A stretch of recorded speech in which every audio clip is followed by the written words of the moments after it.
My hair fluff. Okay, so we're gonna have the realest conversation ever. I am, 5-6 days away from my first MCAT attempt, and I have shared the story for like the last 100 days or so, and we all know my famous saying, I thought it would go better than it did, but I have shared the bad. I have shared the fact that it hasn't gone as well as I would have hoped. I've shared how hard it's been. I've shared the failures, and a lot of people have kind of said to me like, why share the hard stuff, like hustle in private, let results speak for themselves or stuff like that. Cool, I get it. I know that's a lot of people's philosophies, and I've been thinking about it a lot lately, and I'm so against that kind of a philosophy. And reason being is because social media and just success in general has become such a thing of hustle in silence, work your butt off, and then you make it, and then you can turn around and say, oh, don't worry, it was a struggle, but like I've made it now. And that's just not motivating to someone like me. And I think there's a lot of people out there that isn't motivating for, right? A lot of people are going through tough times, right? We all say it, we all hashtag it. So when we are not sharing the hard times and only the success and making it look like you are the only one in the world who's struggling, we're isolating people. We're faking this reality that is so far from the truth. So yeah, some of my haters who said I couldn't do this are seeing me struggle right now and probably taking joy out of it. Cool. But people who believe in me and people who look up to me have this kind of attitude for me sharing the struggle to say, like they're also struggling. And it's just so nice to see someone else struggling because they feel like they can still get through it.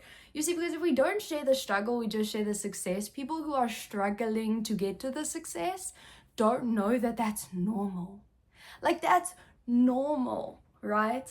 There's maybe 50% of the population who takes this MCAT that struggles significantly, right? Yeah, there's the odd 1-2% maybe that fly through it. Cool, that's great.